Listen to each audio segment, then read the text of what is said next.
I like my family, my kids, and my life. I wish that were more private. I don't know how many people really want to be sort of scrutinized. Hey everyone.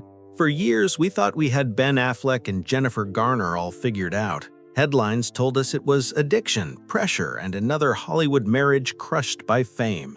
Simple story, right? But here's what no one realized. The real reason their marriage ended was never actually spoken out loud. For years, it stayed hidden, protected, and misunderstood. Now, in 2025, Ben Affleck has finally broken his silence, and what he admitted completely changes how we see their divorce, their love, and the quiet truth Jennifer Garner carried all along. To understand how their love unraveled, you have to go back long before the wedding, before the Oscars, before the batsuit.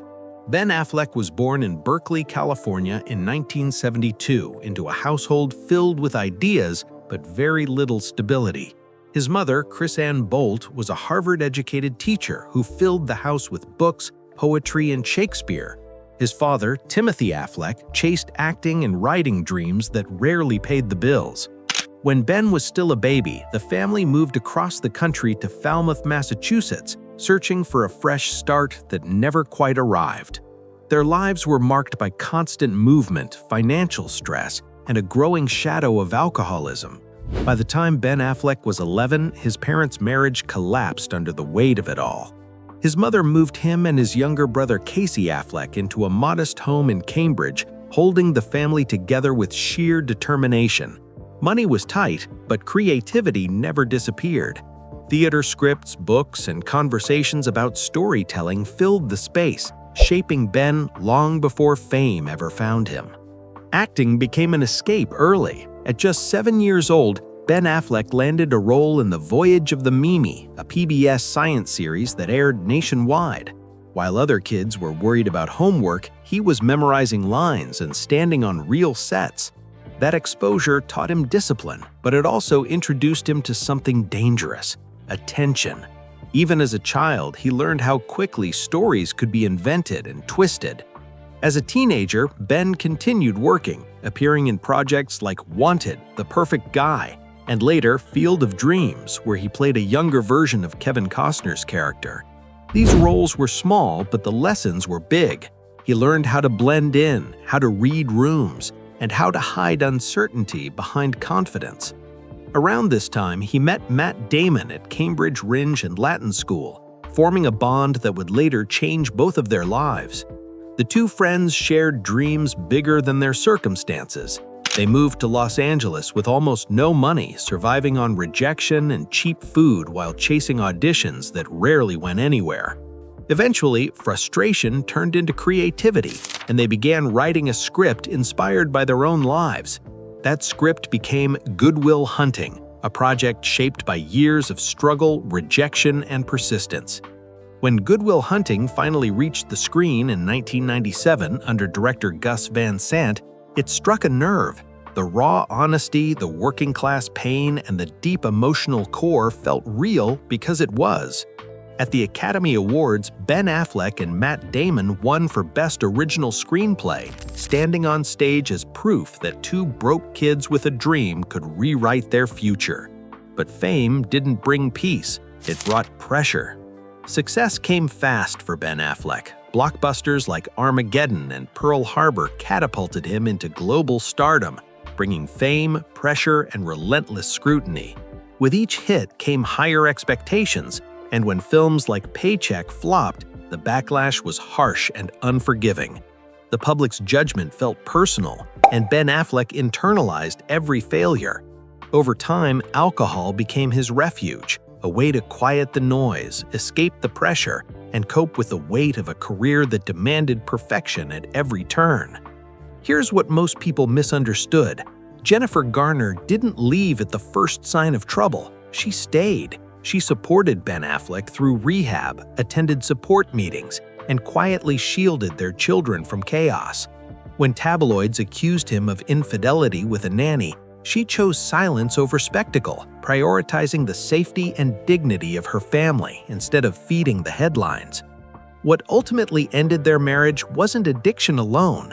It was Ben Affleck's belief that he was hurting the people he loved most simply by being there.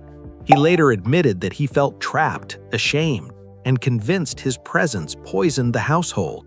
Rather than confront that destructive belief, he retreated into alcohol, work, and avoidance. Through it all, Jennifer Garner remained a stabilizing force, protecting both her children and Ben Affleck from relentless public scrutiny, while quietly trying to keep their family intact.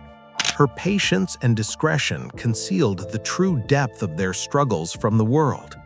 While headlines speculated and judged, she chose privacy over spectacle, creating a sense of normalcy for their children, even as everything behind closed doors felt increasingly fragile. By the time Ben Affleck took on Batman v Superman, his personal life was already unraveling. The intense physical transformation required to become Batman pushed his body to its limits, while mounting creative tensions with director Zack Snyder drained him emotionally. The role demanded strength he no longer felt he possessed. When Justice League entered production, the situation worsened. Tragedy struck behind the scenes, and the film became a symbol of everything collapsing in Ben Affleck's life. Endless reshoots, constant script changes, and deep personal loss converged at once.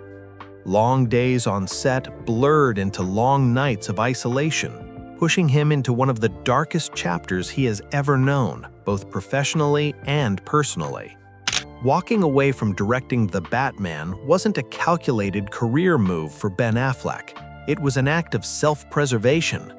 The darkness of the character mirrored his own inner struggles too closely, and he knew that staying would consume him. By 2018, Ben Affleck made the difficult decision to enter rehab once again, this time with a level of honesty he had never fully embraced before.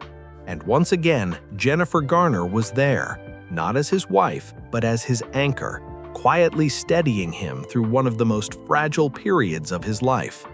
Their marriage had ended, but it hadn't ended in flames. There were no public battles, no courtroom drama, no vilified headlines. Instead, Ben Affleck and Jennifer Garner chose peace. They built a system of joint custody and co-parenting grounded in respect, even in the midst of their own pain. They celebrated holidays together, attended school events, and remained present for their children. Out of the ruins of what had once been, they constructed something new, a shared foundation of trust and mutual care, quietly redefining what family could look like after love had shifted forms. Years later, Ben Affleck spoke openly about the truth behind their separation. The marriage didn't end because love had vanished. It ended because he felt Jennifer Garner deserved better than the man he had become. That belief, born from shame and self-loathing, had remained largely hidden, protected by Jennifer Garner's discretion and grace.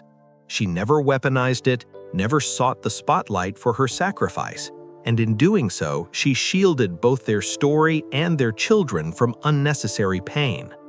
By 2025, Ben Affleck had reached a place of sobriety and reflection he had long sought. He spoke with a candidness the public had never seen before, openly crediting Jennifer Garner with helping save his life and shaping him into the father he had always wanted to be. His words carried no regret, only profound gratitude. And he admitted something the world had misunderstood for years. Their story was not one of failure, but of quiet courage, resilience, and an enduring commitment to love, even when that love no longer looked the same. Today, his career is steadier, and his priorities are finally clear. Projects like Air, produced through Artist Equity, show a man who has regained control of his voice, his choices, and his life. Fame no longer defines Ben Affleck. Fatherhood does. He didn't lose Jennifer Garner. They reshaped their bond into something stronger than marriage. The secret she kept wasn't scandal, it was compassion. And that truth doesn't make their story tragic, it makes it human.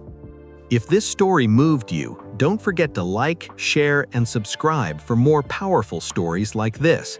Thanks for watching.